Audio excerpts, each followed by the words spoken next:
Right on the border of Tennessee and Virginia lies this half-mile Thunderdome of excitement and electricity. Qualifying underway at the moment. It is Christian Budd that is currently the fastest car on the racetrack, setting a fantastic time of 15.52 seconds. Time's still rolling in here. We're looking at just a moment. We're going to be looking at Jacob Potek. There he is, the 22. Going 7th fastest on the racetrack there. Another car going on the racetrack now is the 5 of Gabriel Mauricio.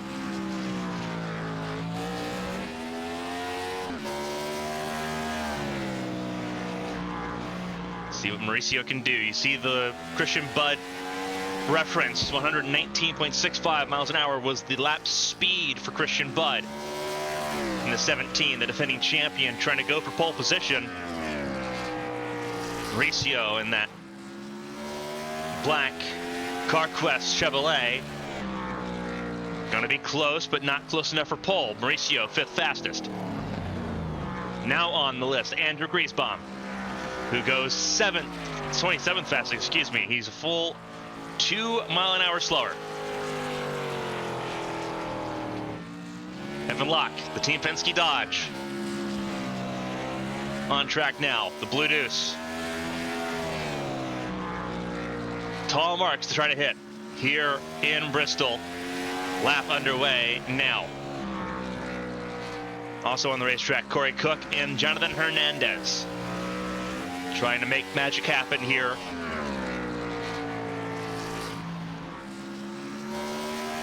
Thunder Valley, very ruthless. Evan Locke across the line. See what he's got. 18.37. Nowhere close to the pace needed to match Christian Budd. Corey Cook and the Singular Wireless 31. Good enough for 29th. But he will go no further. So it is going to be in the hands of Christian Budd. At the front of the field, Ryan Andrew in 2nd, Alex Chilcutt in 3rd, Ryan Doucette top 4, Mauricio rounding out the top 5 from qualifying so far. You see the timer in the top left of your screen, less than 30 seconds to go. Lap times are quick. If someone's going to want to go, they have a chance to, and that's exactly what Corey Steinhaus was going to do in that year 1 Monte Carlo. I don't think he's going to have enough time, though. Less than 10 seconds. Yeah, this is not going to be enough for Steinhauser to actually run a lap time. Time in the laps is now down the back straightaway. He is several seconds short. And he will be locked into the 43rd starting position here in Bristol.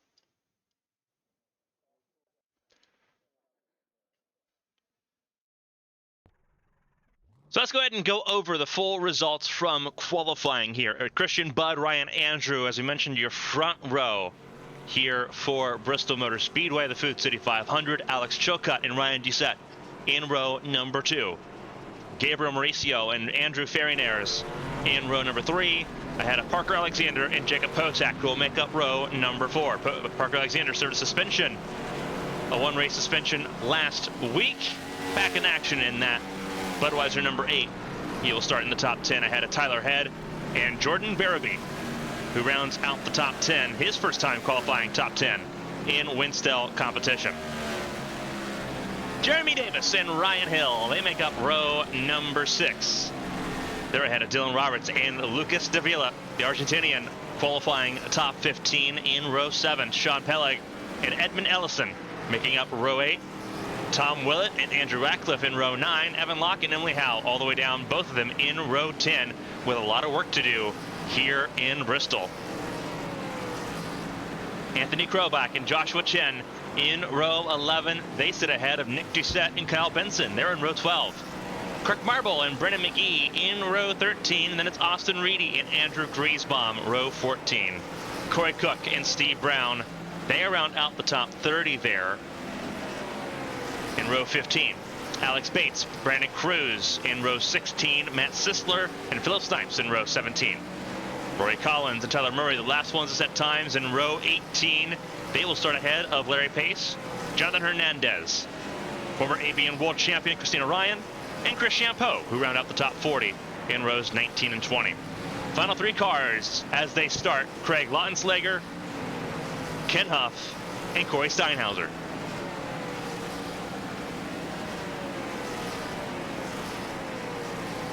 Everyone in warm-up at the moment. Time is being set. Everyone trying to dial in their cars as best they can here at Bristol Motor Speedway. Current fastest at the moment in the 6th car is Dylan Roberts as Descent goes for a spin further down on the racetrack. This will be a very difficult racetrack. It typically is for the drivers of the Winstel series and drivers throughout the entire racing sphere. This is one of the most difficult races to really try to attack here. Being all concrete, being bumpy. This is a track that eats tires. For those very familiar with tracks like Bristol, like Dover, Nashville, these concrete tracks, they hold up better in the weather compared to asphalt, but it creates more graining. They start just kind of shredding tires as they age and they wear. They don't crack to the degree that asphalt does. They just get rougher. It's almost like sandblasting the tires almost when they get to a certain point. Bristol and Dover being the 2 most prominent examples of that. These drivers will have to try to manage that across 175 laps today. That's not easy. This is also a very physical track. It's a half-mile oval, so the lap times are quick. You're basically turning all the time. You're constantly fighting the car. You don't have any chance to rest or a moment of reprieve to try to keep yourself energized and going. It is a constant fight, not only with machine, but with mentality.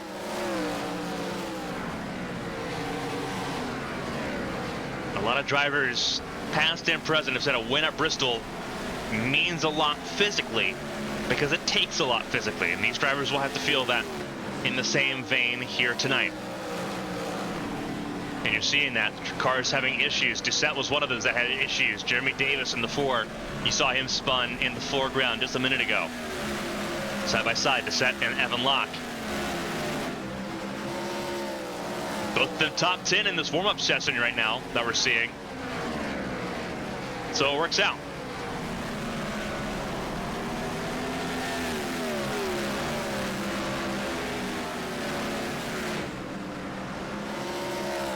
Again, we're glad you're with us here on ABN on Twitch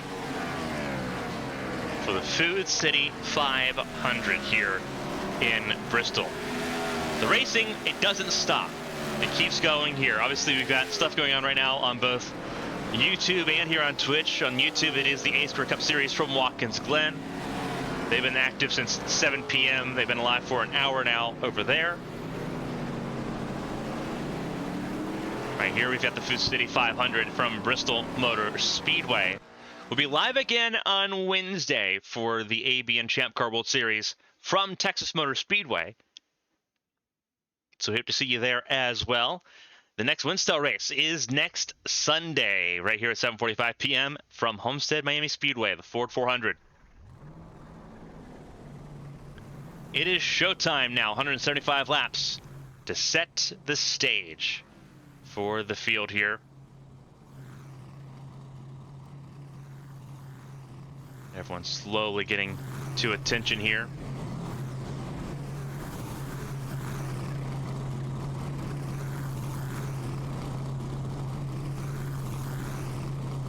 It'll be interesting to see who can take the top lane early, who can work the bottom lane and make the most of the opportunities here.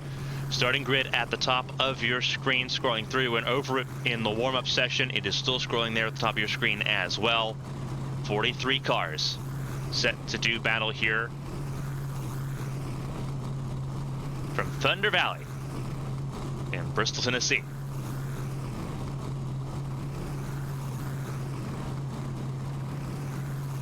Seven cars went home. They did not qualify for this event, including Brandon Coppinger, who failed to qualify for the first time this season, Chris Bishop, Matt Skipper, Austin Cardulis, Philip Snipes, Leandro Morera, and Hayden Rapus.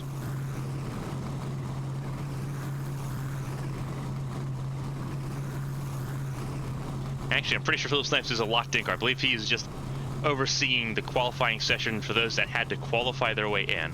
I'm going to verify that real quick.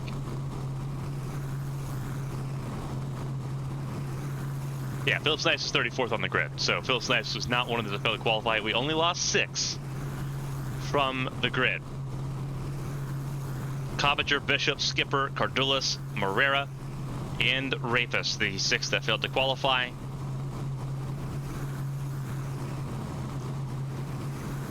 Everyone else good to go.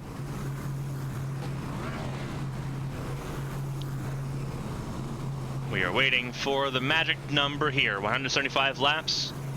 It'll be a very interesting showcase here from Bristol Motor Speedway. Christian Budd, the defending champion, trying to win here in Tennessee. Best qualifying effort of the season so far for Ryan Andrew, who had to make his way in. He was not locked in, had to qualify his way in, did so, and then went faster. Alex Choka, Ryan Doucette. They've also got work to do. Trying to get around the defending champion. Gabriel Mauricio starting well, 5th place for him. Andrew Ferrinares in the 14 car. Made his debut last weekend. And now punching even higher up the ladder. Parker Alexander, Jacob Potak, Tyler Head, the former champion. You see him in the 44 car. Very frustrated last time we saw him with the 42 of Brandon McKissick. They are not near each other today. McKissick not even on the racetrack today, which works out. Gives us 43 cars ready to do action all the way through. Tyler Murray starting from pit lane, having to serve a penalty here. He will be a lap down.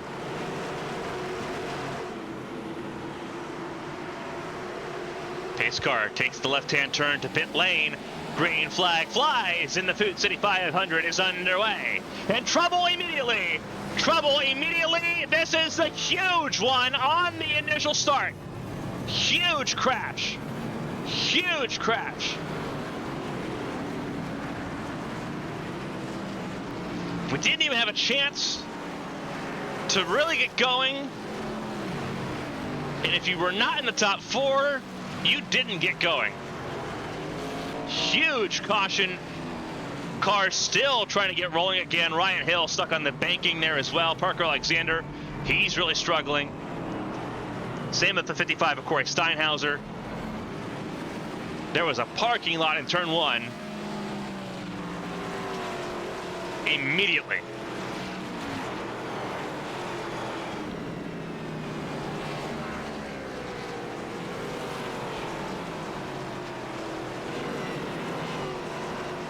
An absolute sea of red in the incident tracker. And this is going to take a few laps to figure out. So we're going to look at the green flag here. This happens really quickly.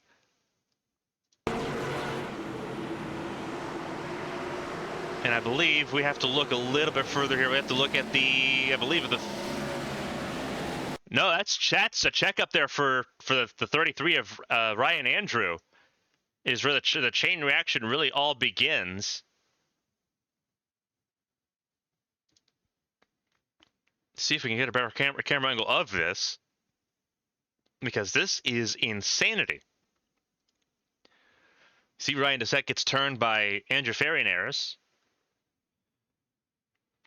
High above. Yeah, wheel spin. You see the 33 just bobble it just a little bit. Wheel spin there. Everyone's starting in first gear. Just doesn't ever get really going. It checks up the entire outside lane. Mauricio gets turned. Alexander gets very lucky and gets through. Tyler Head almost gets through. And then he gets clobbered by the up and over Mauricio. Emily Howe actually does go for a flip. 15 car does go upside down.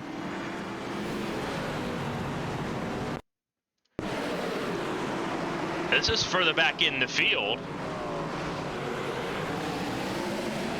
Remember, Emily Howe was qualified 20th, was well back in the order here, and does go up and over in a big way. And that's just about as harmless of a flip as you can get, just off the nose of Andrew Griesbaum. And unfortunately, turtled at that point. A huge crash, though, on this initial restart here. Just absolute insanity.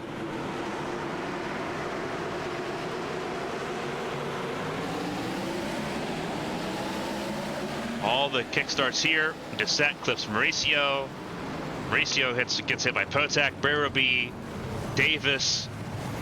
It does end up getting right side by his teammate, Sean Peleg. Ryan Hill up against the outside wall. Huge talking point there immediately. And it's affected multiple drivers, setting them on the back foot here in Bristol. 3 cars already a lap down. They're on the inside lane. That's the 07 of Tyler Murray, who got lucky with that. Only a lap down. And then you have Ryan Hill and the 95 of Rory Collins on the inside lane there. Green flag flies once again, and already trouble. They were making contact immediately. So first caution of the day. We're back green now on lap 7. 6 laps under caution to start this race. Not how I think anyone expected it to go. This is just outside the top 10, and it's going to be a very flip-flop day just off of the offset there. Christina Ryan, remember, did not qualify. Started this race from row 19 in the 38th position, already up to 18th. She's one of the biggest movers alongside Jonathan Hernandez and Chris Champeau from back to front for them. Hernandez in 12th, Champeau in 14th, Christina Ryan down in 18th place. Still up almost half the field. It's still Christian Budd ahead of Alex Chilcott and Anthony Krobach. Nick Doucette in 4th. Park Alexander, the last one to make it through that caution completely unscathed, in 5th. Then you have some of those that got away with very minimal damage. Kirk Marble, Josh Chen, Jeremy Davis, Austin Reedy, and Andrew Griesbaum carrying minimal damage. Kirk Marble in the 16. That Charter Communications, number 16, trying to go after the Budweiser number 8. The 07, Tyler Murray, remember, he was not involved. He pit lane started. So all of that happened as he was getting ready to leave pit lane. And he ultimately got away with one. But now he's the first car a lap down. Sorry, he is 2 laps down, excuse me. Probably because he couldn't move anywhere. He was stuck behind the parking lot. We have 5 cars. Make that 6 cars a lap down or more, both circulating. Ryan Doucette, who had a lot of damage, still in pit lane. Emily Howe is 4 laps down. In 42nd, a bad race for Emily Howe. Damage limitation to the best of her ability is the name of the game now. We're on lap 15, completing lap 15 of 175. A little bit of battling going on here. Snipes getting passed by Griesbaum and Champeau. And then there's the 77 of Austin Reedy. 22 of Potak sitting further down the running order in 30th place.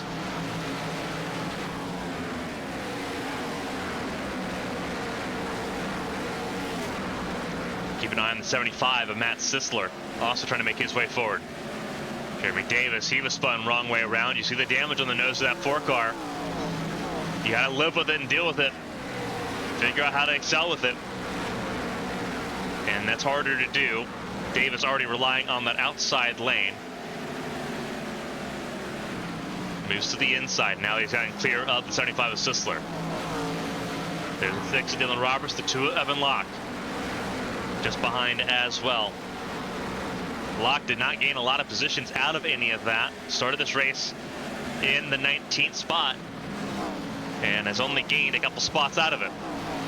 Interestingly enough, only gained a couple spots out of that. Christina Ryan continues to charge forward, still in 18th, but closing in and staying ahead of Larry Pace while trying to get around the blue deuce of Evan Locke. Here comes the 09 of Larry Pace, the Phoenix racing car.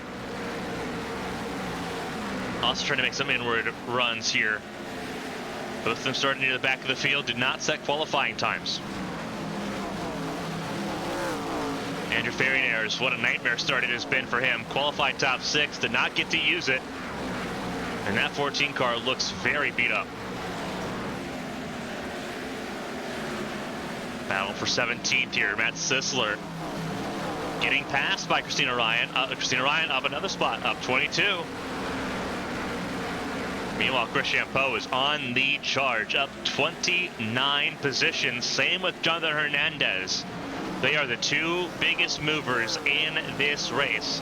The only person that has not changed positions, positive or negative, is Christian Budd. He is where he started. Chilcutt's up 1 spot. Parker Alexander up 2. Everyone else in the top 10 up a minimum of 16 places. That first lap caution flipped the field.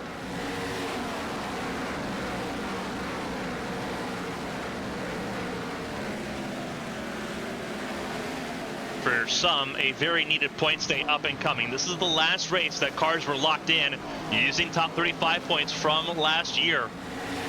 So they need excellent races. You're looking at drivers like Philip Snipes, like Jeremy Davis, like Austin Reedy, like Matt Sisler and Christina Ryan. You need those drivers to have great days to be locked into the top 35 beginning next week at Homestead. And right now they're getting those races that they were needing. 25 of Hernandez has not had a great start since moving to Hendrick Motorsports. Trouble for Griesbaum. The 49 for Bayam Racing had a lot of trouble, stayed out of the way. Thankfully, he will lose a lot of spots. He will drop outside the top 20. Getting passed now by the 99 of Lawton Slager and being pressured by the 40 of Alex Bates. And then you see the 04 of Jordan Barabee.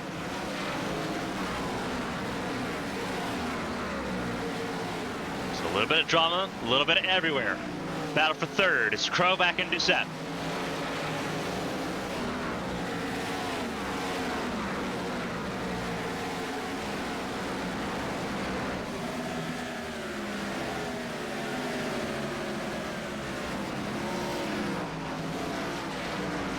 Set holds on to third place, and we've got trouble and the field will come to a slowdown once again.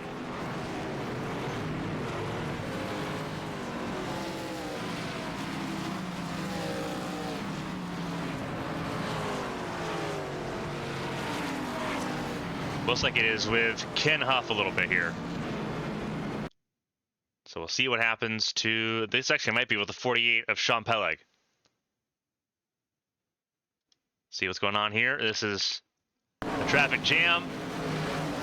Oh, it's Peleg turning the 34 at Davila and then getting jacked up by Brennan McGee. See if we can get a better look at that here.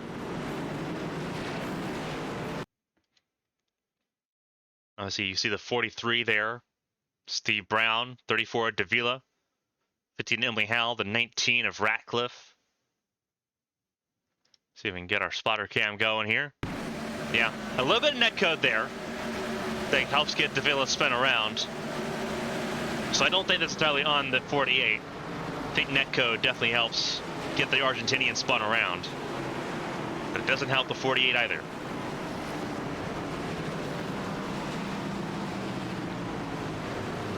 Second caution of the race is where we stand now. Leaders will come down pit lane now.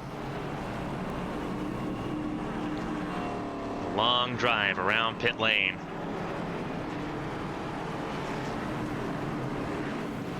There's Krovac, the FedEx Express, number 11, moving with the 93 of Josh Chen. Thank God there's still a ghosting there on that inside lane, because that could have been ugly. Krovac will actually lose a couple spots. Will lose out the choke cut again, and almost lost out to the 8 of Parker Alexander. Instead, it is Christian Budd still up front to set up to second place. Got around choke cut.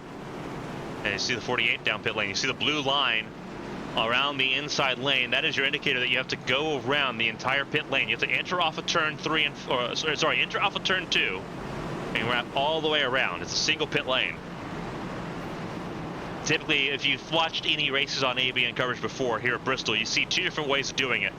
With the Winstel way, which is the single pit lane, and then you have what we call the modern way, which is 2 separate pit lanes. You can come down whichever side your pit lane is on, whether you're coming off of turn 2 or coming off of turn 4. This way, the traditional way, is typically the more common and popular way of enforcing pit lane rules. So you're seeing everyone having to go around the entire pit lane, which makes green flag pit stops absolutely miserable as a driver, because that is a full minute and change down pit lane. This is 35 miles an hour to the pit speed. 15-second lap times. You go 4 laps down pretty quickly here at Bristol under green flag pit stop conditions. We've seen so many times in history in Bristol where a caution happens during pit stop sequences, and you've got cars that are 4 or 5 laps down, not even doing anything wrong, just having to make pit stops.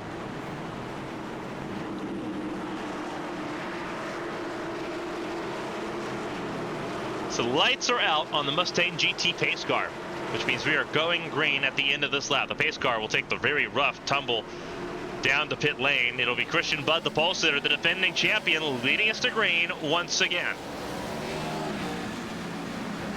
Big time wheel spin there for the 11 of Krovac, and he will immediately be thrown out of the top 10 for his troubles. Behind Phillips Knights, battling with Jeremy Davis, the very wounded number 4. And just ahead of the 77, Austin Reedy.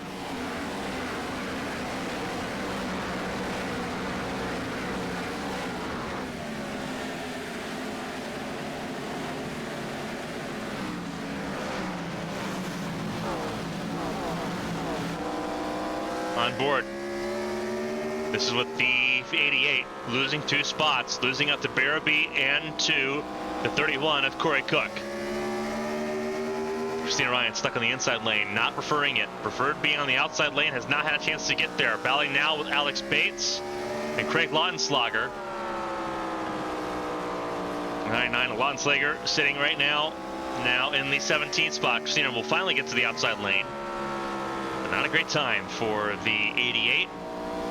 We restarted this race in 14th and has already lost 4 of those spots pretty quickly.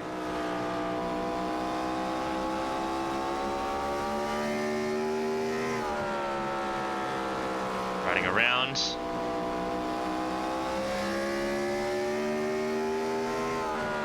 See Christina trying to use the outside lane to build momentum and find a way around some of these cars that do prefer the inside lane. Lautenslager and Corey Cook, the 2 just up the road.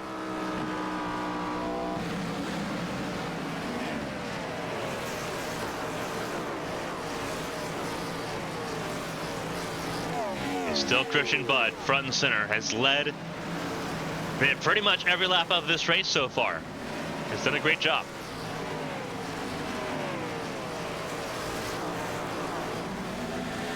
Nick Doucette, Alex Chilka, top 3. Joshua Chen, keep an eye on the 93 car. He's got a good run going at the moment as well. Sitting ahead of the Budweiser Chevrolet of Alexander in the 16, that Charter Communications Ford of Kirk Marble.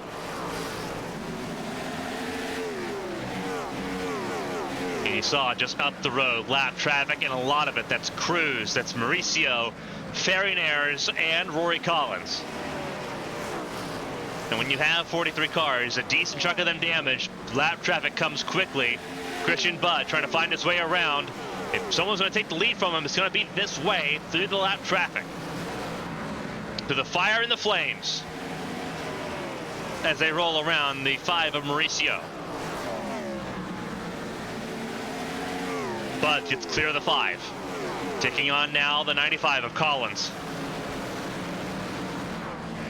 Lap traffic all over the place, and it is checking up a lot of the leaders here. Lap traffic holding the outside lane, which is what they were directed to do.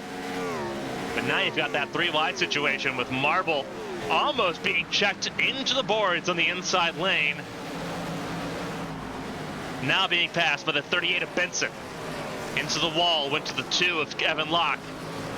Rory Collins almost got spun out by Philip Snipes. Everyone getting rough and tumble here.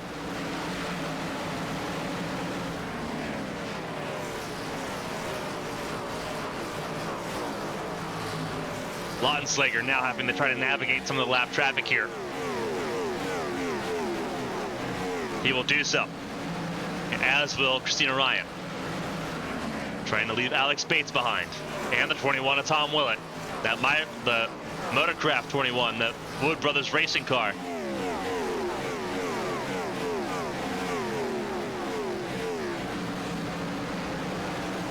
Corey Cook in the 31, also struggling, as is the 23 of Edmund Ellison. But the Argent machine wearing damage on that driver's side door. Still pushing forward. Right now sitting ahead of Dylan Roberts and Andrew Griesbaum there in 21st. Tyler Murray being dispatched once again. This will be him being put a 2nd lap down. He was 1 lap down earlier.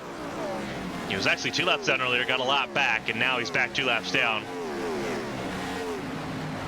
The Jack Daniels 07 just not having a great time of it. Next car up the road is the 14 of Ferry-Nares and then Steinhauser. And Emily Howe, who is 5 laps down. Not having a great time. Howe was as low as 42nd, now up at 39th. Got ahead of Mauricio. We have 3 cars officially out. For the 22 of Potak, the 34 of Davila, and the 13 of Ryan Doucette.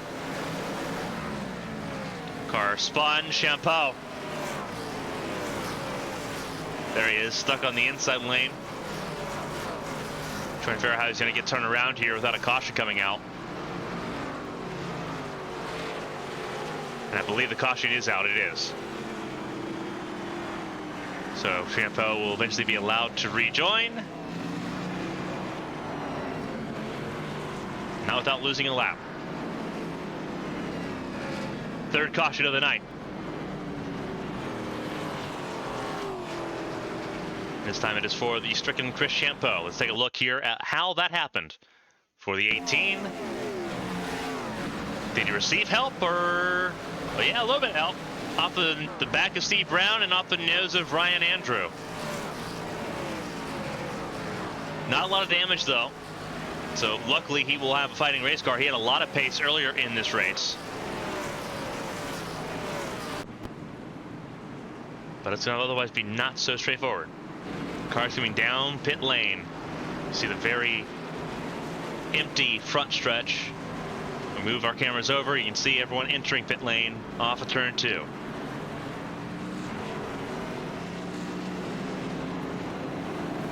Three cautions now. It'll be for 18 laps total. It's been a wild start here in Bristol. Still a long way to go from Thunder Valley though.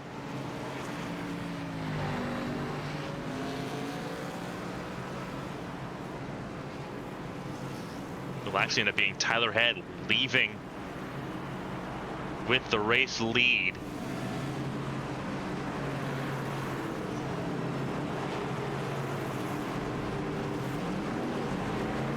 Christian Budd will end up in the 3rd spot here. So Tyler Head, Rory Collins, and Corey Steinhauser, they actually missed their pit lane the first time go around. So they actually will relinquish all of their positions and then some. So we'll end up going back to Christian Budd as you see the field leaving pit lane.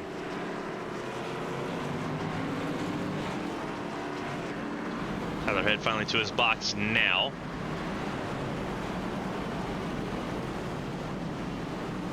It will be Christian Budd, Nicholas Doucette, and Josh Chen. Your top three here.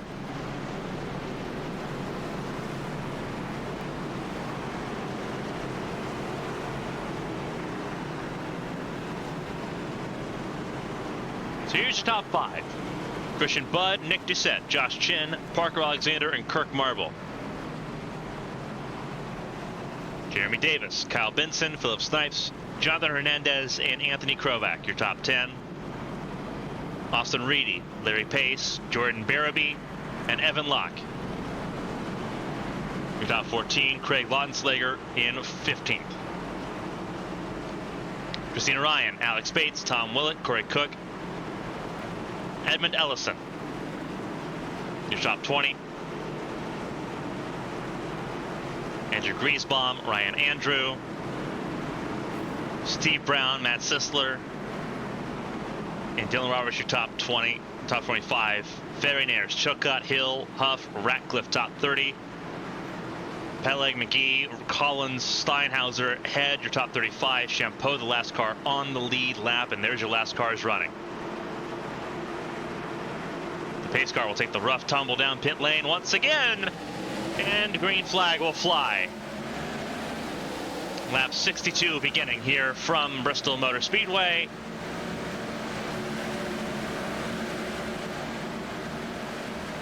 Everyone getting around Champeau and Emily Howell, both of those lap down cars.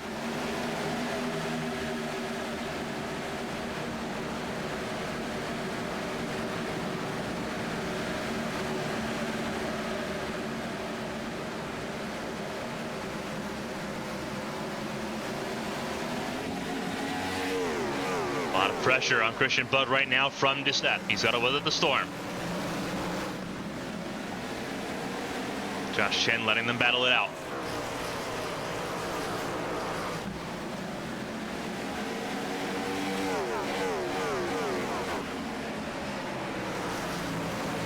Really good battling going on at the front of the field. Really good battling going on throughout the field. Battling side by side further down the order. Krovac and Austin Reedy sitting side by side at a four. It's going to be in favor of Krovac. One of the two lap cars that restarted near the front. That was Champeau and Emily Howell. They've got pace. 15 car looks over otherwise, despite taking a flip on lap one, looks otherwise okay right now. And Champeau, we saw his spin that got him stuck a lap down. He's fine. Clean air, the great equalizer here.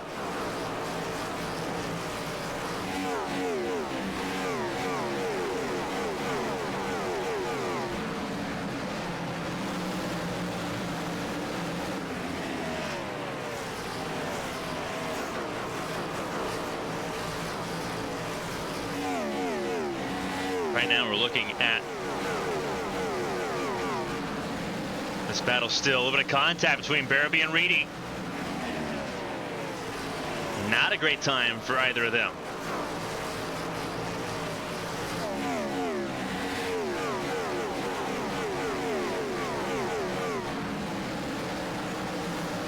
Up in the fence.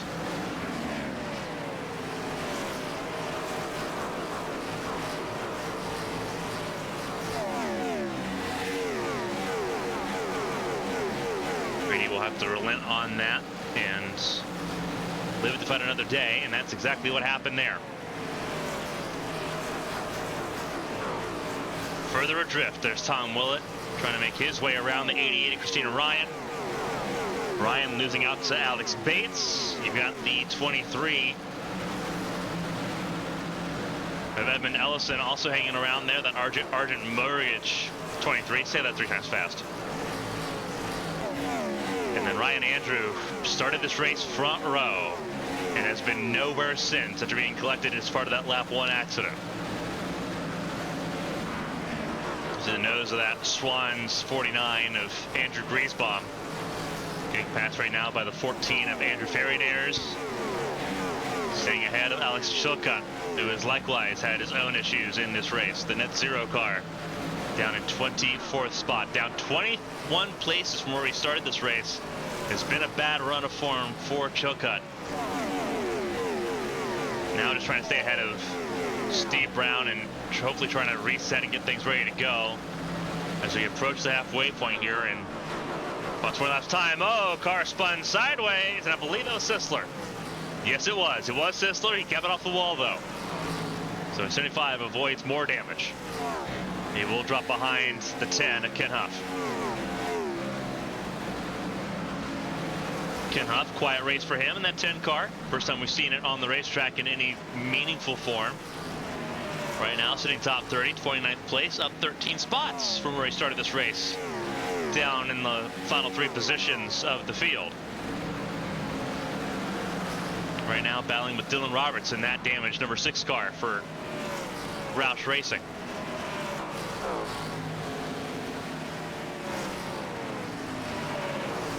Christian Budd has gotten around the lap car of Sean Pellig. Pellig just trying to run the outside lane, trying to stay out of the way a little bit here. Here comes Brandon Cruz, also about to go another lap down. So bad to worse for both the Home Depot number 20 and the Lowe's 48. Brandon Cruz not going down without a fight, though. You saw the 5 of Mauricio, his wounded car, also coming out of pit lane again after spending more time for repairs. 33 cars on the lead lap. Steinhauser, the last car on the lead lap.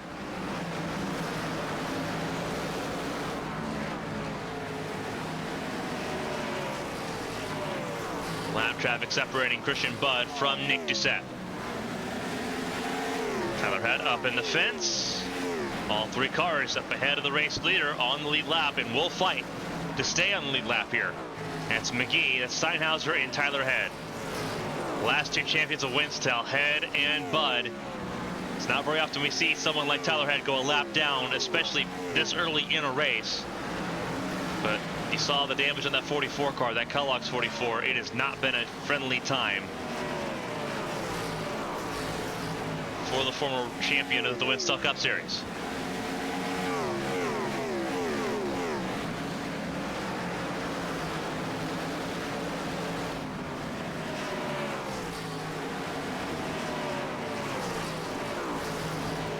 But trying to find a way around the 9 of McGee, who is occupying the outside lane, which has typically been the more favored lane.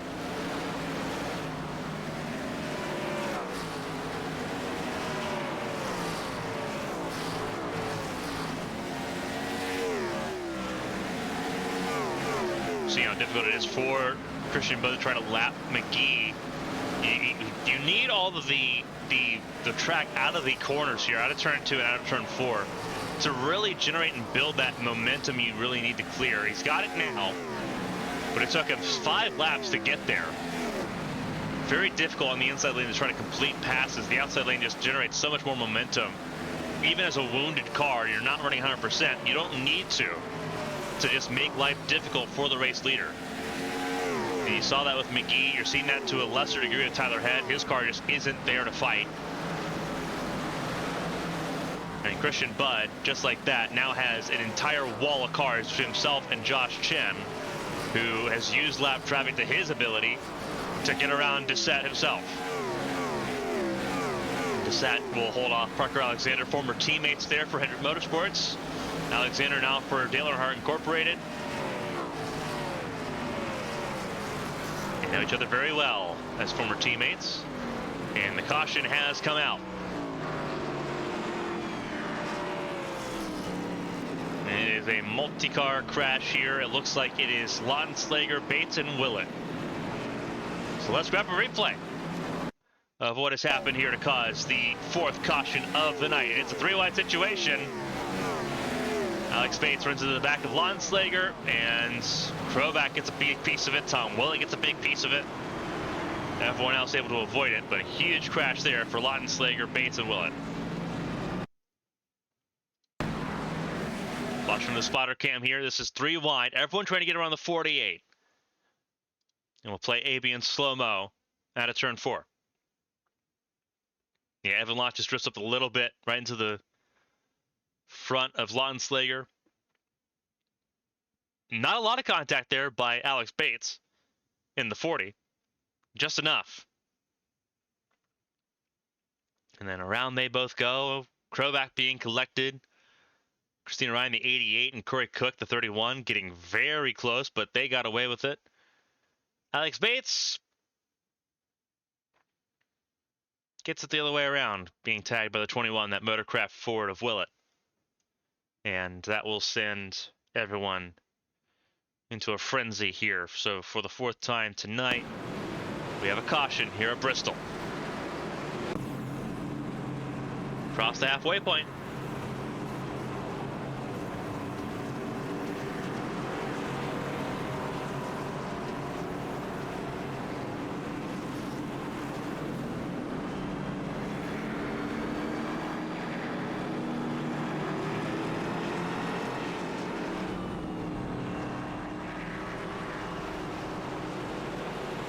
Top 4 as they were entering pit lane is how they were leaving pit lane. Josh Chen in 2nd behind Christian Budd, ahead of Nick Doucette and Parker Alexander. Kirk Marvel also retaining his spot at the start of the caution. He will be 5th on this restart ahead of Jeremy Davis. You start seeing some of the mix-ups here. Chocut using some strategy to get back up into the top 10. It's down in 24th. Trying to move forward here. Hernandez and Jordan Barabee will end up in the top 10. And Larry Pace, Austin Reedy, Philip Snipes, Anthony Krobach, who had that damage, who was involved in that caution, sitting in the top 15, 14th place for the 11. Evan Locke now wearing some more wear on that number 2, that blue deuce.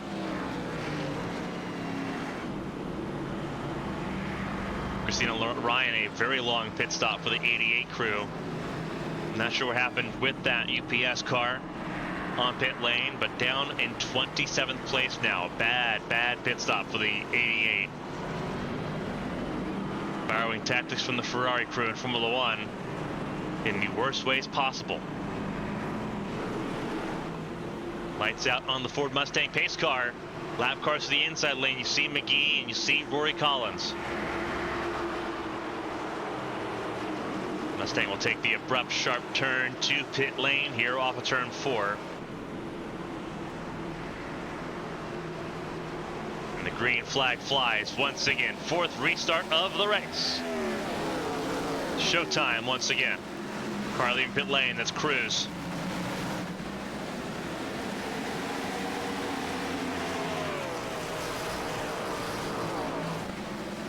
Bud got clear at the lap cars easily, leaving Josh Chen behind. Further down the order, Cook, Locke, Krobach all together. Cars over the place. Willett trying to find a way around the 95 of Collins.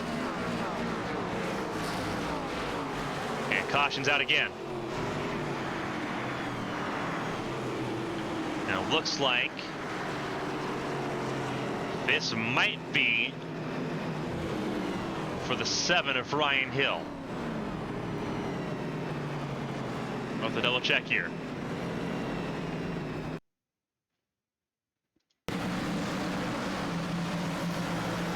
Oh no, this is up in the nose of Cruz and Sisler. That's where that happened. So that's a little bit further ahead of where we thought it was going to take place here. So let's go ahead and get a look at this again. This is Cruz, who had just come out of pit lane on that last restart.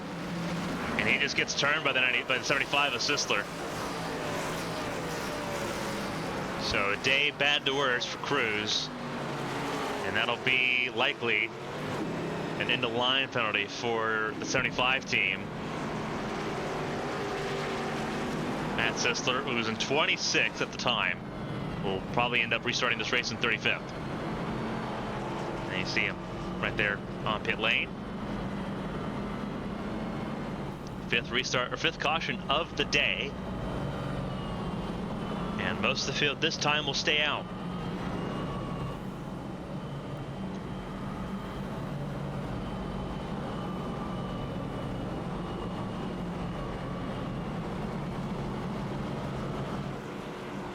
talk about Bristol being physically challenging. This is why. It is a difficult race for everyone. Doesn't matter if you're up front like Christian Budd or in the back of the field, like some of those that have had damage since lap 1. Very difficult race to try to manage.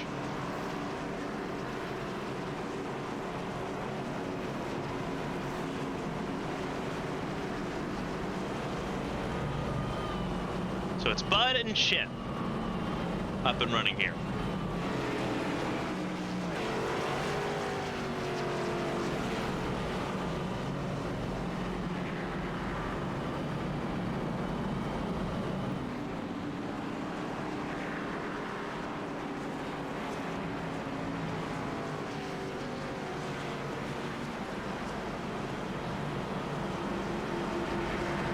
Cars lined up and ready to go on the inside lane already. 95 at Collins, 21 at Willett, 15 at Howell.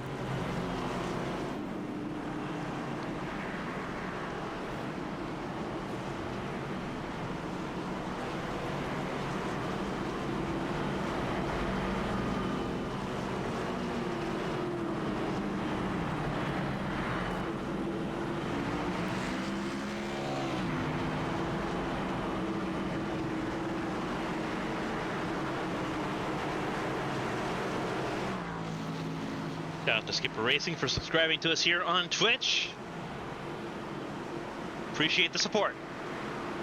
As we get ready to go for our 5th restart of the night.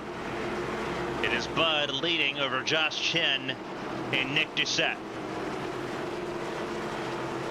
As we get ready to go back at it here for a 5th restart of the night. 33 cars on the lead lap.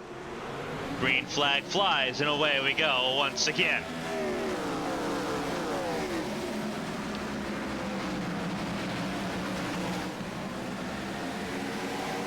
Everyone trying to find a way around the 95 at Collins.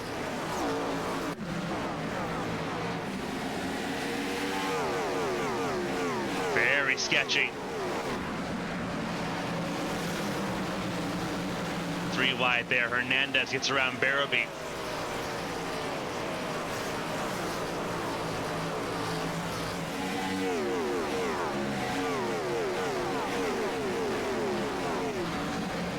Collins is kind of holding the inside lane, trying to stay out of the way. Let the leaders have the preferred lane on this restart. See Tyler Murray, also still a lap down, only 1 lap down. He's got one of those laps back.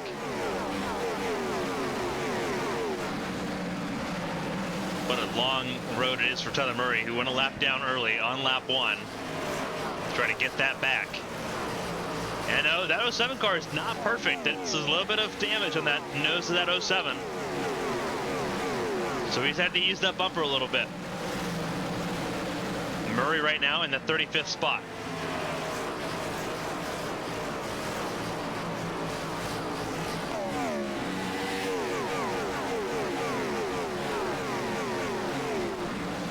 Trouble there for Corey Cook, 31. Went down to the apron, kept the car clean, kept the car safe. Will drop down the 23rd. Christina Ryan following Alex Bates as they battle with Chris Champeau, who's made his way back onto the lead lap. And Champeau back up to 20th after starting this race in 40th. Joe Gibbs racing cars have had a bad day here at Bristol. It's not been fun for Crowback. It's not been fun for Cruz. Cruz in 39th. Crowback with his damaged car still sitting at 16th. And as you mentioned here, Champeau back up into the top 20 now, up into 19th place as he works his way around Steve Brown. Target now set on the 23 of Edmund Ellison.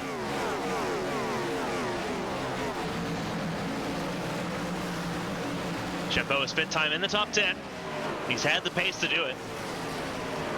Just been back and forth. That spin that put him a lap down did not help. Battle side by side, Farinaires and Snipes. 14 of Farinaires get around the 97 of Philip Snipes, and that'll be for 13th. as they try to chase down Austin Reedy and Larry Pace. Jordan Barabee back to where he started this race. A little bit of contact with Hernandez, but they're all good to go. Of course, as we talk about Barabee, he was in 10th where he started. Up the spot to Larry Pace, having to check up for Hernandez. Hernandez himself having to check up for Kyle Benson. Benson and Chilcutt duking it out there. It is for the 7th spot that we see all these cars under a blanket for. Ferry-Nair's now in the battle. Chilcutt finds his way around the 38. And now it's 3 wide. Benson up in the fence, still in the fence. Still trouble, still trouble. How that wasn't an absolute disaster, I don't know, between Reedy and Ferry-Nair's trying to avoid Kyle Benson. But they kept it green, and we stay racing here at Bristol. That was a wild time. They both lost out, but they lived to fight another day. That was a wild time. Larry Pace applying pressure to Chilcutt. Battling now for that 7th spot. Larry Pace, outside lane, Phoenix Racing. And to 7th place he goes, Larry Pace. Not struggling at all to find a way around and up even more positions. Larry Pace up 30 spots. Started this race 37th, he's up to 7th.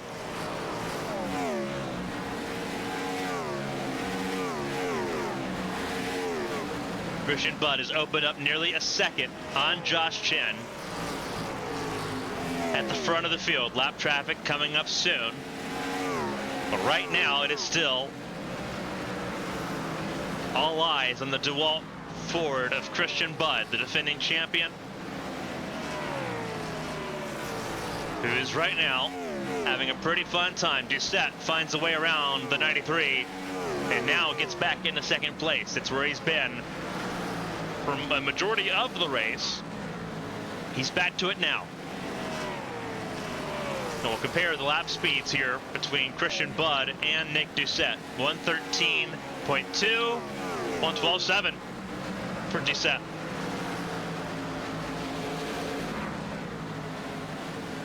Trying to match or best the leader's pace here. We'll see what he can do. 1.3 the gap.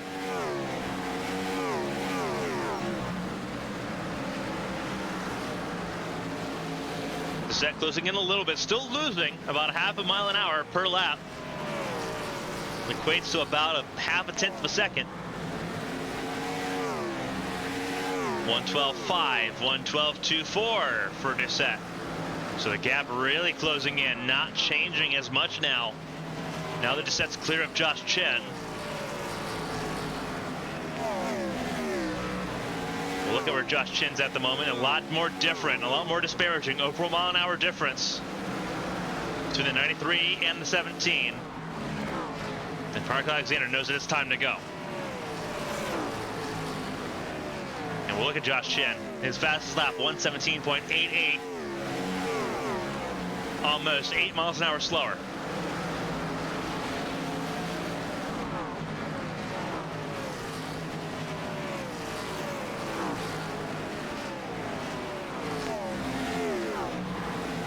Look here at Christian Budd here.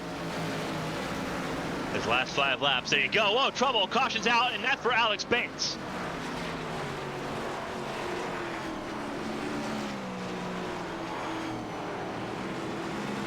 What happened to the 40 of Alex Bates? Alex Bates, his engine is gone. And we're going to find out quickly what happened. And he gets to, oh no. Did he lose his engine on his own?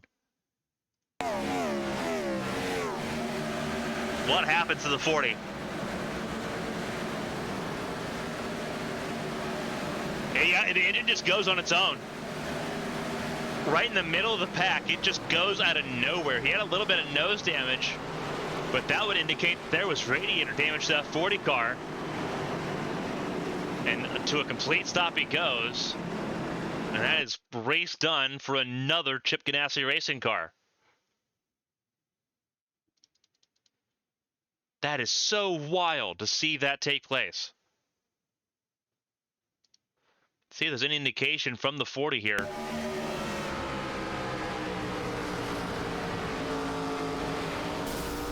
As soon as he gets back around the throttle, it blows up.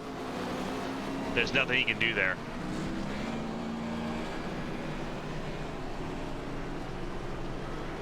That is so unfortunate.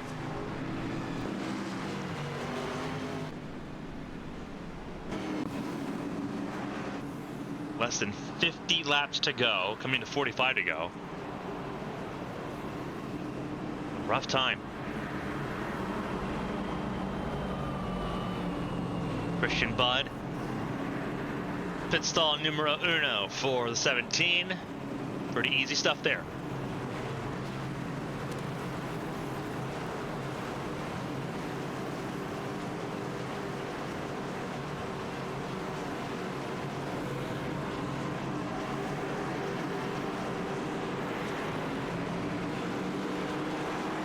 Out of pit lane he goes. And make it pretty straightforward for him.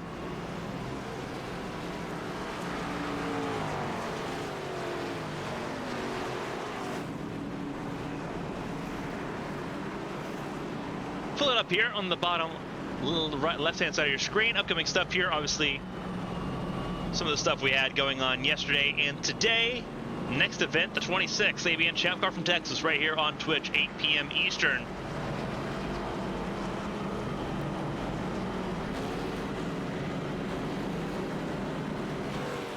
As they get the wave around here to get ready for this next restart, 6-1 of the night.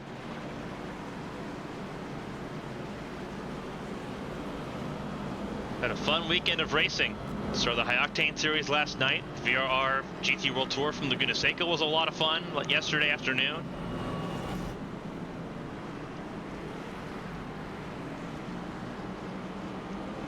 Join us again on Wednesday, 8 p.m. Some of the fastest racing on Earth. At least some of the fastest racing on iRacing. The ABN Champ Car World Series from Texas Motor Speedway. Under the lights at 8 p.m.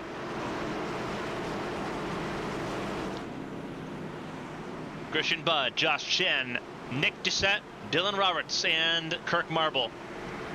Said Dylan Roberts, that's Parker Alexander. Dylan Roberts is not having the greatest of days. Parker Alexander, though, his successor in that Budweiser number 8, having a great day up to P4. Kirk Marble in 5th, up 20 spots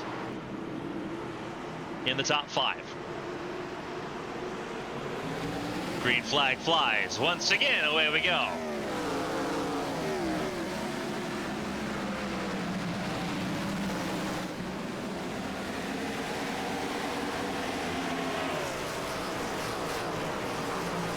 Back in full course for the racing.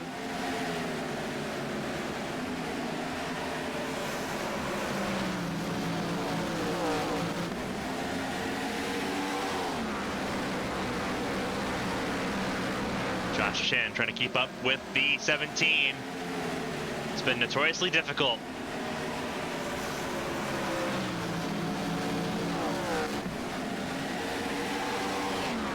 .40 laps to go, coming to 39 to go.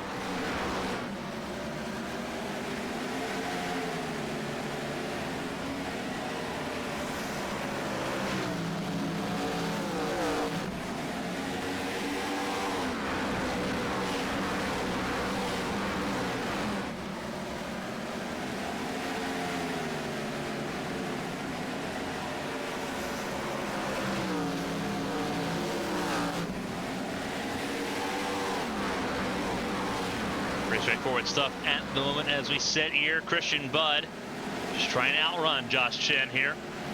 A little bit more of a battle further back as we look. Corey Cook getting around Kyle Benson, and so will Chris Champeau, maybe. A lot of battling back and forth going on. This is for the 15th position, just behind Edmund Ellison. Christina Ryan lurking back in the top 20, ahead of Andrew Griesbaum. Matt Sisler in 21st.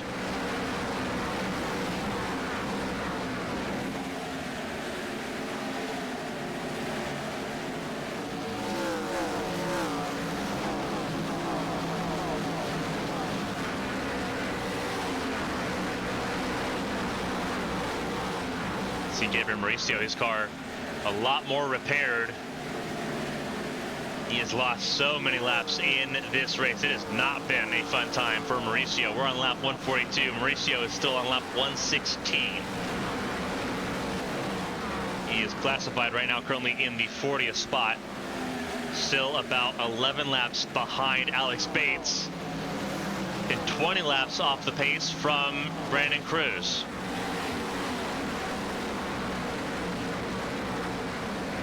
We've been back to 35 cars on the lead lap. Sorry, 34 on the lead lap. The 48 of Peleg is the last one to go on the lead lap. Tom Willett, the first one a lap down. And look at that gap between Marble and Jeremy Davis. And you see the damage on the 4. That would be why. But he has held Larry Pace, Jordan Barabee, and Philip Snipes at bay the entire restart here at the moment. So he is driving that number 4 car for all it's worth, trying to get something going. Oh, trouble! Trouble! Chen! Trouble! Yellow is out. Josh Chen in a huge amount of trouble. He was battling to stay ahead of Nick Doucette. Parker Alexander gets spun around in that Budweiser Chevrolet. What happened to Josh Chen? To cause our 7th caution of the night.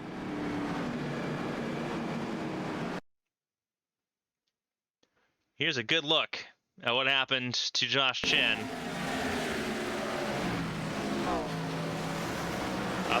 Just up in the fence. Bounce off the fence and in front of Nick Doucette, who almost goes around. The 8 of Alexander does go around off the nose of Kirk Marble. And everyone else scrambles to avoid running into each other there. So it's unfortunate for Josh Chen. Just tags the wall there, driving a little bit too hard to stay ahead of the DuPont Chevrolet. Up in the wall. Off the wall. And that's going to, I think, further flip the top 5. That's going to be a bad time for just about everyone there. For Doucette, for Alexander, for Kirk Marble. They've all got damage now. And they're all going to need to come down pit lane to see if they can get that taken care of, because otherwise this final run up to the finish here, we're down to less than 30 laps to go. It's going to be a very unfun time. Doucette surprisingly stays out. I'm assuming his team is telling him that they don't see anything noticeable in that 24 car, and they do not want to lose track position.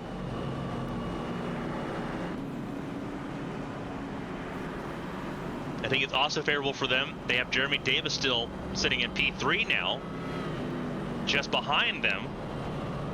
If they can just get a good restart here, the 4 cars not shown to have the pace of the top 2. They can stay ahead and try to secure that podium finish.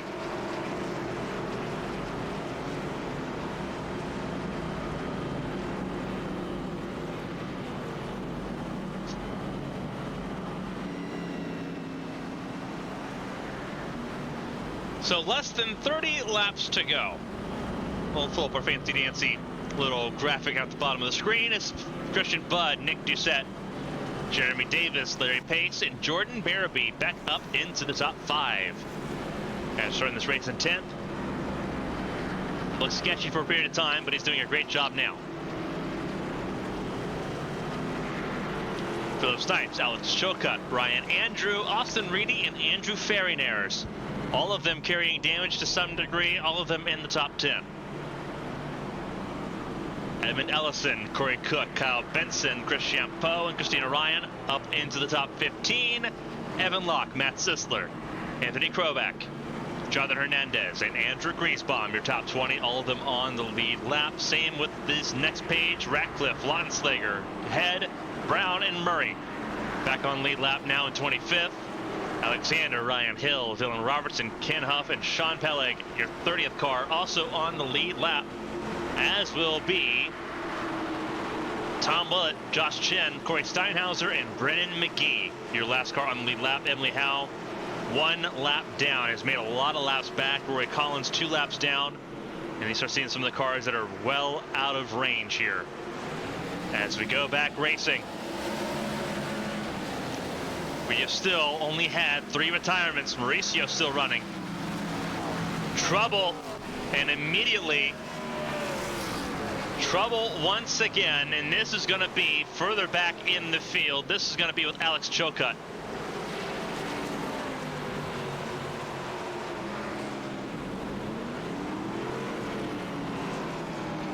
And just as quickly as that that 0 car moved to the front of the field, it is now 29th place. So let's look at that restart, because he gets almost immediately run over by Ryan Andrew, and it causes bedlam further behind.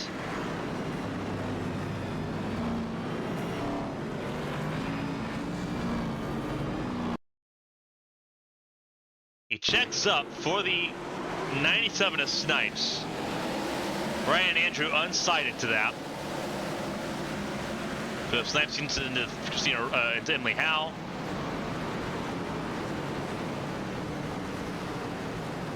Not a great time either for the 49 of Andrew Griesbaum, who also went around that way. This is on the restart for the 49 of Griesbaum. Sisler gets turned. Nowhere for Tyler Murray to go. Rough time for a lot of those there. And Christina Ryan also not scot-free on this. This is a bad accident here. Just multiple stages to this caution. Ryan was behind Champeau. Kyle Benson turns the 23 around.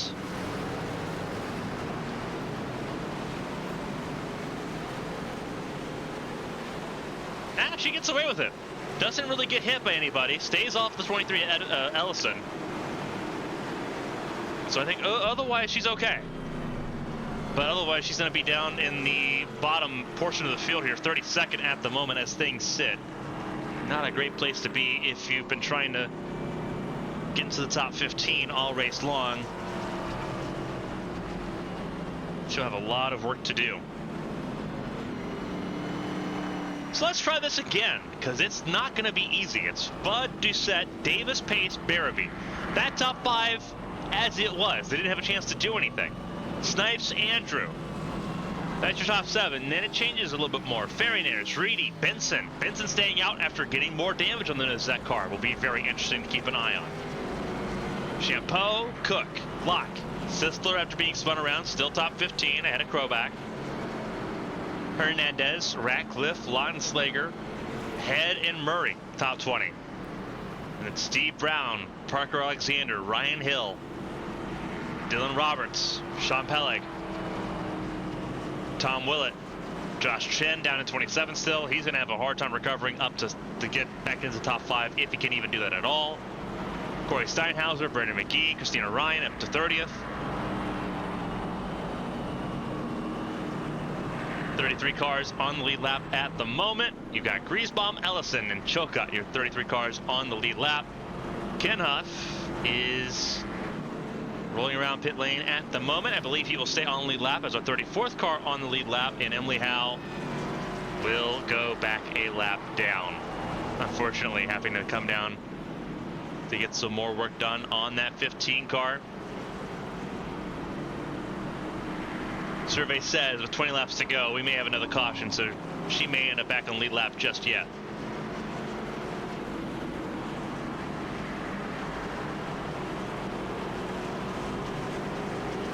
"38 cars still on the racetrack. Kirk Marble on pit lane, Alex Bates on pit lane, Collins, Cruz, and Mauricio out of touch of being able to really make any inroads here at the front of the, or trying to get back on the lead lap here.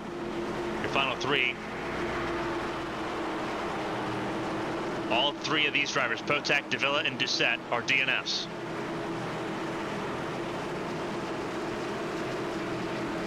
So let's try this again. 8th caution of the night, 8th restart of the night from the Fruit CD500. Green flag flies, away we go. Contact from Howe. Trying to unlap herself from the race leader. Didn't work out, but that was a little bit of contact there, trying her shot there. She will get ahead of Jeremy Davis, I believe, or tried to.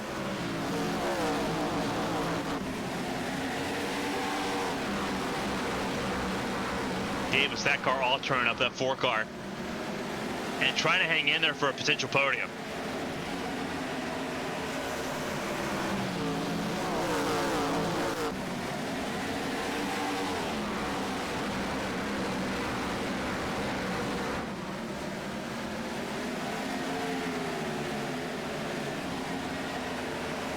A lot of fighting going on just within the top 10.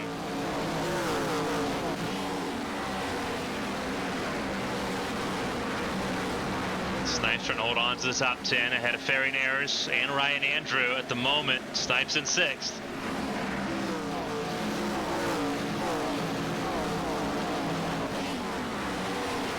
He'll stay ahead. He'll race ahead of Ryan Andrew there at 33.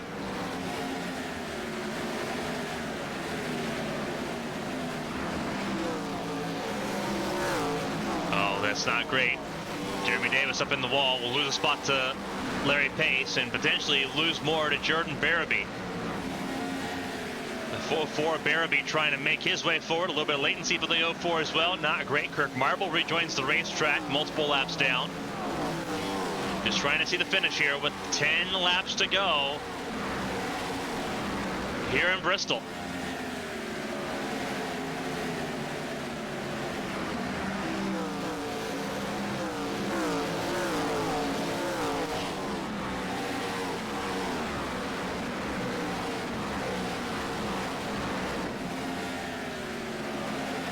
Side by side, the 0-4 and the 4 battling it out.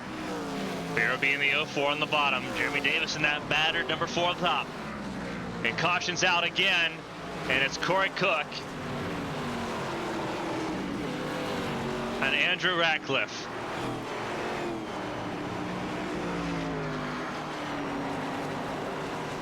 Ninth caution of the night. And this is what happens. 3 wide situation just does not work. Champeau gets put in the fence. Ratcliffe and Cook end up spun together on the inside wall. And everyone else steers clear. It's a bad 3 wide situation. Kroback trying to do what he could to get them around the outside lane. See if we can get our spotter cam going up here. This is through turns 3 and 4. And they're just trying to get their way around Champeau. They both are just trying to outrace the 18. And that's all latency that causes Champeau to react. Not latency what we saw there with the 19 and 31.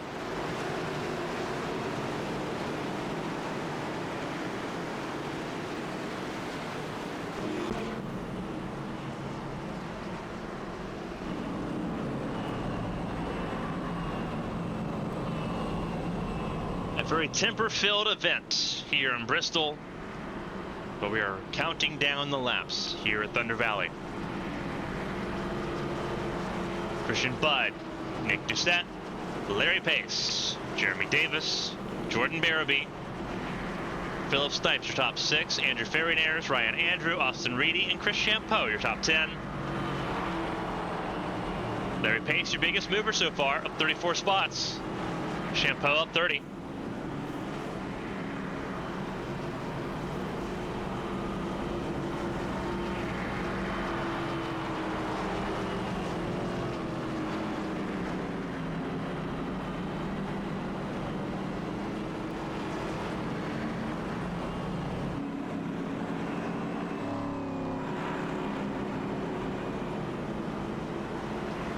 We are within 10 laps to go, so this restart will be single file. Lap cars will not be to the inside lane here.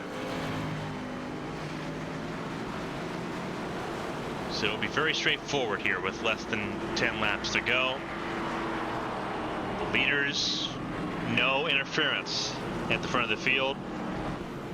It'll be a blessing for Nick Doucette and potentially for Larry Pace, who has done a lot of work to get up to 3rd place from 37th on the grid.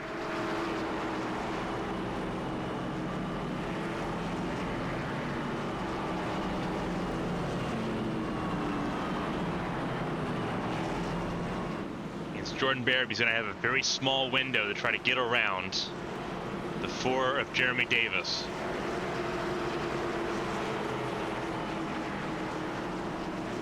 There is work to do still. The lights out on the Ford Mustang pace car, which means we are going green with 3 laps to go. This is not a point of no return restart.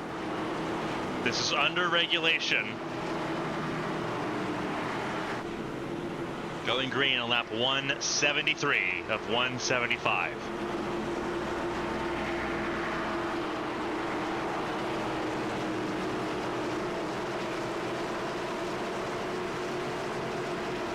Christian Budd trying to defend from Nick Doucette and Larry Pace.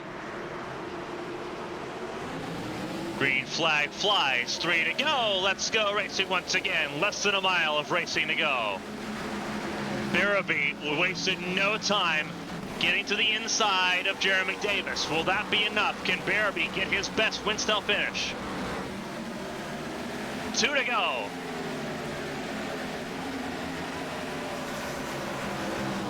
Everyone fighting it out now. You got to get to the white flag. If you get to the white flag, the race is official. Christian Budd at a 4. 1 lap to go. Here we are for the Food City 500. Christian Budd sees them battling behind. He's going to be in the clear. Out of turn 4 for the final time. Christian Budd wins at Bristol. The Food City 500 belongs to Christian Budd. Nick Doucette and Larry Pace round out the podium. Jeremy Davis holds off a very game Jordan Baraby. Ryan Andrew in 6th. Andrew Ferrinair is in 7th. Philip Snipes in 8th. Austin Reedy and Tyler Head, your top 10.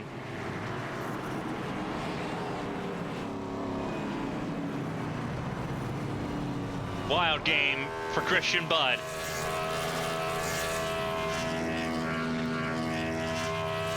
He wins here in Bristol.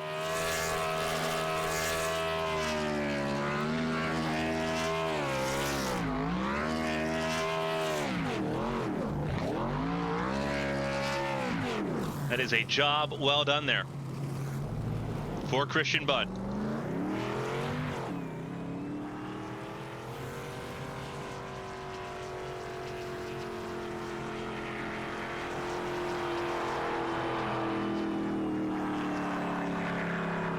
His way down pit lane.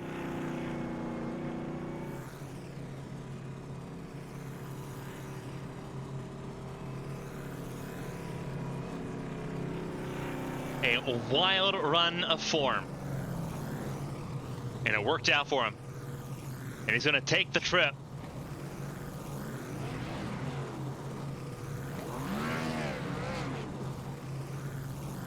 To the victory lane. Up the ramp he goes.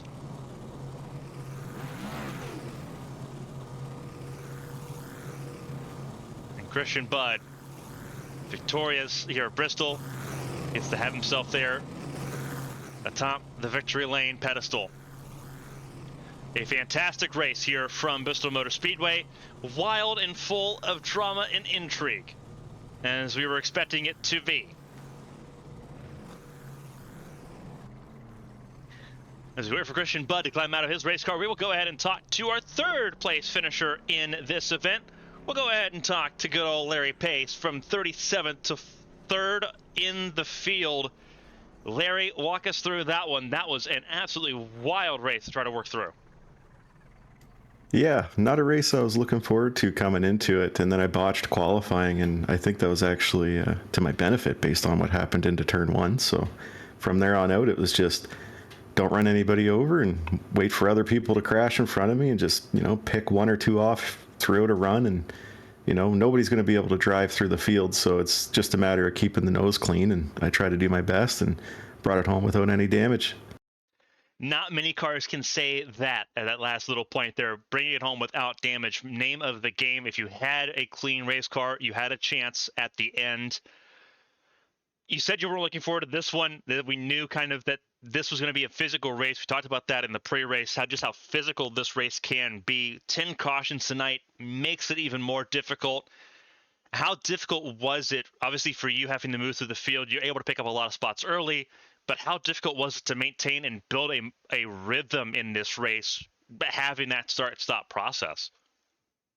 It was difficult, especially near the end there, when we were getting close to the end and getting a little tired, and the cautions felt longer and longer, and your mind starts to wander, and got to kind of lock back in and make sure I don't spin the tires on the restart. So I was kind of having to snap myself back into it as we were under pace laps the last few cautions there. It's definitely hard to make one mistake and cost yourself 3-4 spots. You were able to keep this car under wraps and keep it really well put together here. Obviously, a run like this really kind of helps secure you and keep you safe from having to qualify your way in. You get to put this behind you now. It's a little bit more straightforward going further on. We got Homestead next weekend. How much of a breath of fresh air is that going to be, being able to go out and let the car hang loose again, knowing how good that 09 car has been traditionally on those mile and a halves? You know, the way racing works, you say, yeah, I'm really looking forward to next week. It's going to be, and that's the one that ends up biting you. So, yeah, I'm looking forward to Homestead. I won last year there. Yep. And love the track, and I'm just hoping to go there and have some fun, try to qualify up front this time, and try to finish there again. Just do my best, keep the car clean. Well, you did a fantastic job of doing just that, keeping the car clean and pristine here in Thunder Valley. A phenomenal third-place finish here for the 09 crew for Phoenix Racing. Before we let you go, let you celebrate the podium and get ready for Miami. If there's anyone to shout and say thank you to, the floor is yours. Congratulations on an amazing run. Our biggest mover of the race from 37th to 3rd. 34 spots gained. Oh, that's nice. That's a cool stat. Nobody really to thank, just everybody at Winstel as usual. The admins did a really good job keeping things, from getting messed up. A lot of cautions and big wrecks, and there was no real confusion under the yellows. So really good job to the admins tonight. And of course to you, Carmen. And that's about it. We'll see you next week. Absolutely. Larry Pace, third place finisher here tonight in Thunder Valley. One of the few perfect cars that can race again when we see him again in Miami. Larry, enjoy it, and we'll see you again. Thank you.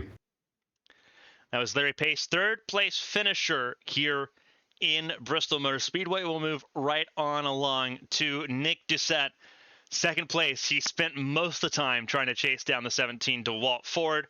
Nick, this is Carmen from the ABN booth. You got a copy? How's it going? I'm assuming a little bit better given where you were at the start of this race. You were down in 23rd, at the start. Survived the lap 1 parking lot. Got to look at the 17 and try to keep touching distance with them. A good result like this helps out a long way. Walk us through your race. Obviously, it's physical. It could be frustrating, but for you, it could have been a whole lot worse from the get-go. I'm going to take all positives out of this race, except for my qualifying efforts. Not been the best since I've been on a new wheel this year. Overall, for me personally, great race. Can't say the same for a lot of others. That's unfortunate. Like you said, we had a parking lot entering turn 1 on the opening lap. That's always unfortunate. You don't like to see that. Took out a lot of good drivers. But yeah, I found an opening right against the inside tire wall and was able to net about 18 positions on the opening lap. So I'll take it however I get it. And from there on out, it was just a matter of trying to stay clean and trying to stay out of trouble. And I knew passing was going to be a real issue once the tires started to wear off. No matter how hard we tried with the setup, the outs or the top line was the most dominant. So all Bud had to do was just protect the top, and you wouldn't believe it, but there was actually some aero tightness going on. So me being in second place or third place, if I had a car in front of me, I would get aero tight, and I think clean air really was a big advantage for Bud as well. I tried to get around him a couple of times, but you don't want to wear out your tires as well. So it was a fine balance of trying to go for the lead or being content with where you are. Ultimately, I just needed some points, which I was able to get. Absolutely. Obviously, when you come out of a race like Bristol with a car that could have easily been obviously collected in a lot of accidents there. We had the one at the top 5 just near the end of the finish that kind of reset things.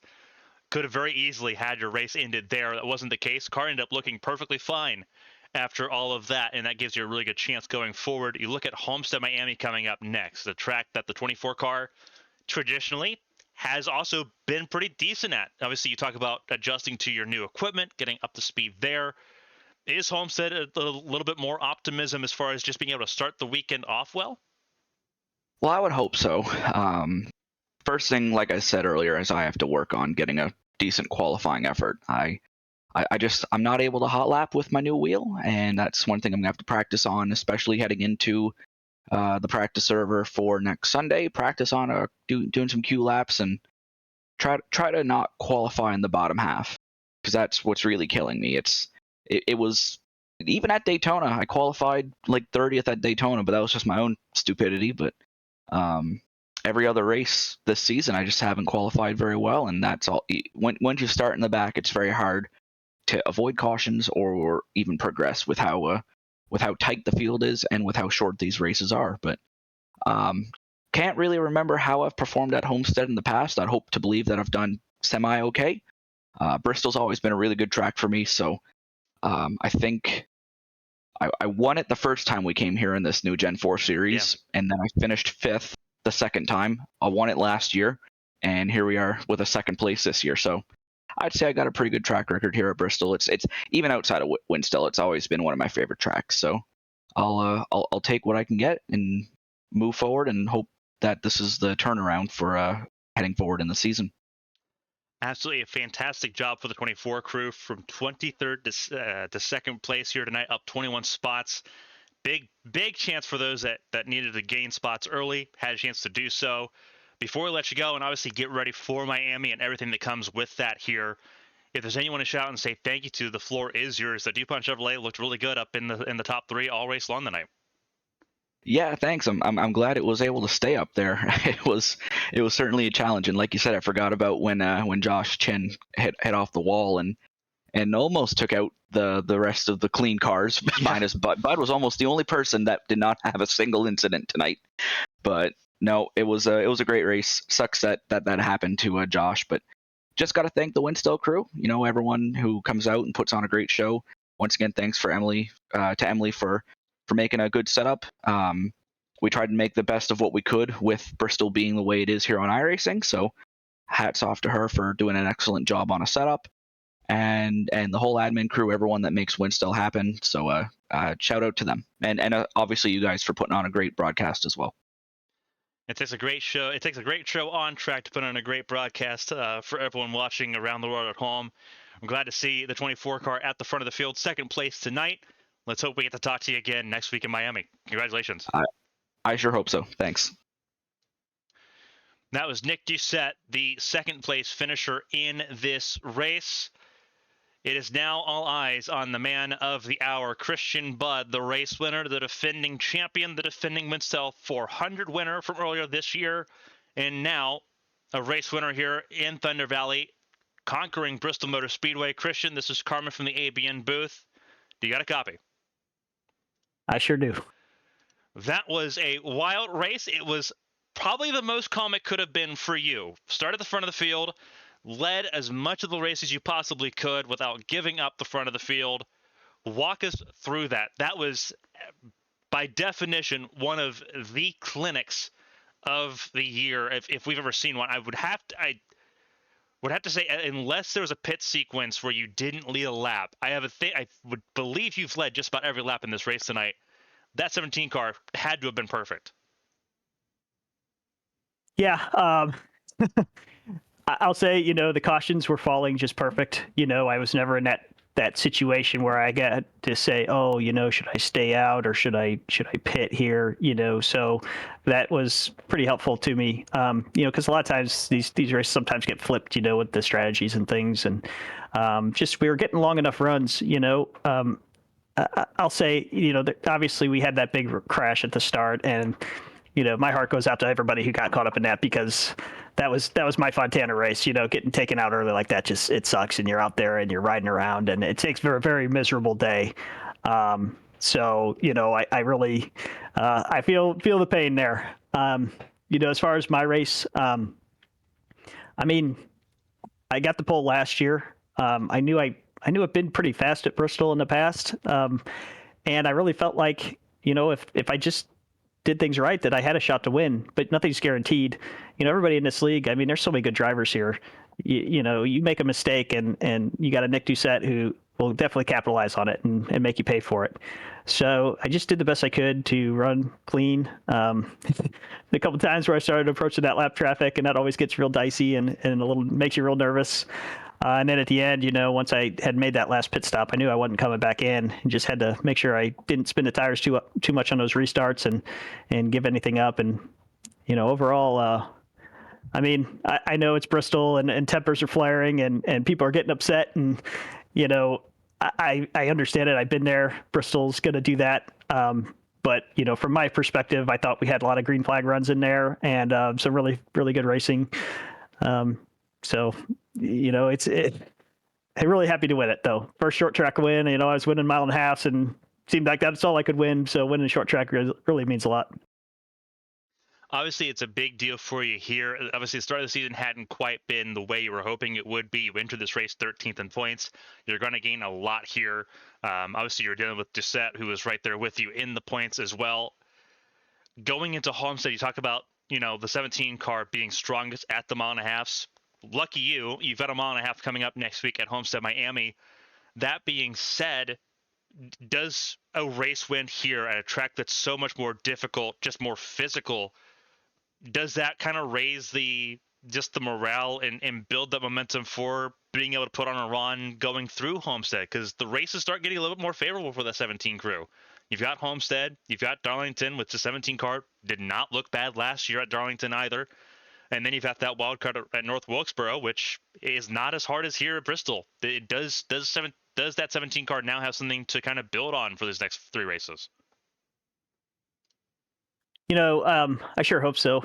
But oddly enough, I'm at that point in my racing career where I sometimes have to sit there and go, hey, is this the last one? I don't know if when the last race win will come.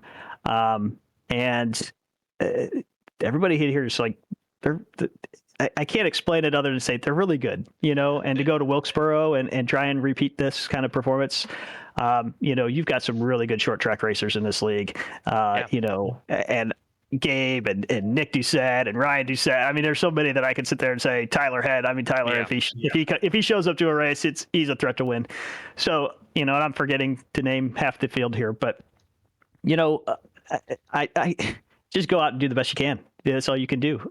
I don't, try and go in with any kind of preconceived notion that, I'm going to run good here and I'm going to run bad there. I just do the best I can. And, hopefully days like today will happen more often. And at the end of the year, we'll be, competing for a championship.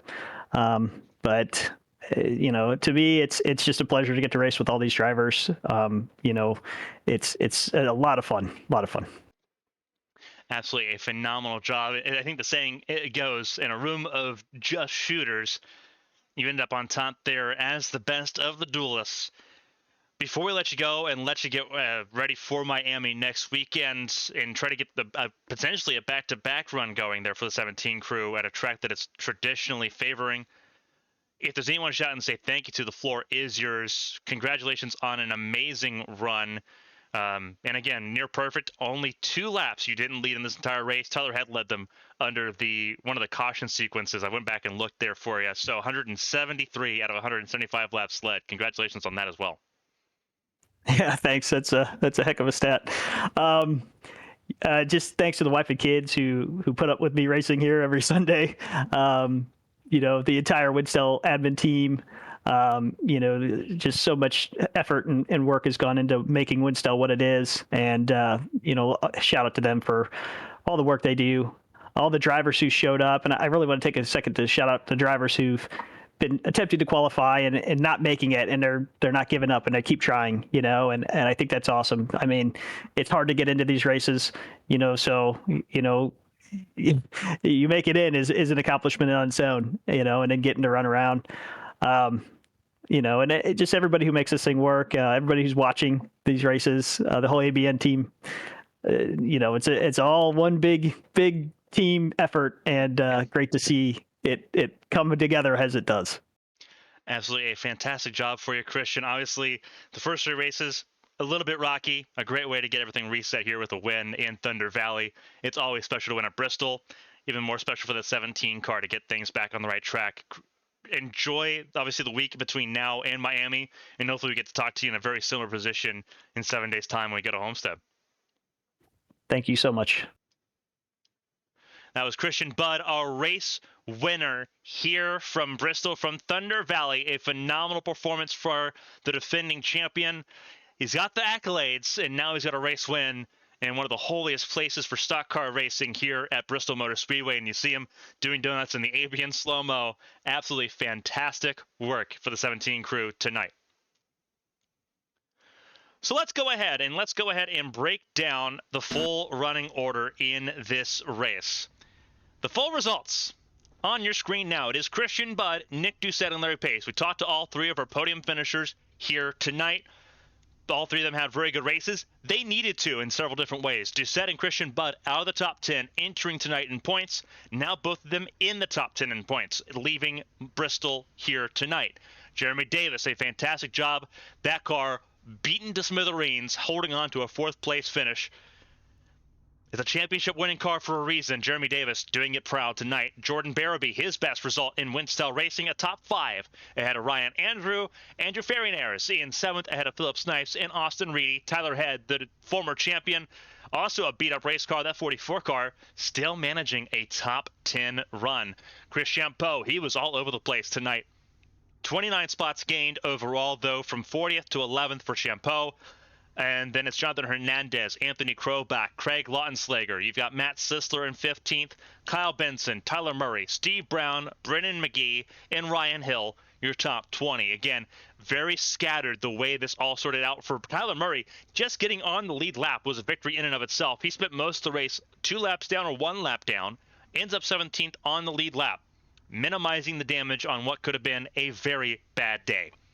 Tom Willett and Christina Ryan just outside the top 20. Christina Ryan from the back of the field in row 19 missed qualifying due to a inspection issue. Was stuck in the inspection line. Didn't get the set of time. Finished ahead of Josh Chen, who had a great race for the first 70%, and then it falls apart in the final 30. Dylan Roberts in 24th. His race was bad from the start. Same with Andrew Griesbaum. Sean Pellig could not get anywhere in that 26th position for the 48 car. Damage just kept stacking up to that lowest 48, and unfortunately 26 will be what Pellig has to shrug off and move on to Miami with. Alex Chilcutt, 27th, ahead of Corey Steinhauser, Evan Locke in that Blue Deuce Penske number 2. Not a great start and finish there at Bristol either. Qualified 19th, ended up 29th, minus 10 spots. Corey Cook running out the top 30. Then it's Emily Howe, Edmund Ellison, Parker Alexander, Ken Huff, and Corey Ratcliffe, your top 35 in this field. All but Ratcliffe on the lead lap. Ratcliffe 1 lap down. Same with Rory Collins. Brandon Cruz 5 laps down. Kirk Marble even further down, almost 23 laps down. Gabriel Mauricio and Alex Bates, the last of those to see the checkered flag. We ultimately, despite cars being so many laps down, we only had 3 retirements in this field, and there they are. Jacob Potak, Lucas Davila, and Ryan Doucette, the retirements in this race. They're the only ones, and all 3 of them did not make it to lap 45. Makes it very straightforward. So those that were locked into the top 35 from last season's points, that stops for Homestead. Now you have to be top 35 going into Homestead. Everyone was very critical in trying to get a good result here in Bristol. Now we move on to Miami in 7 days' time.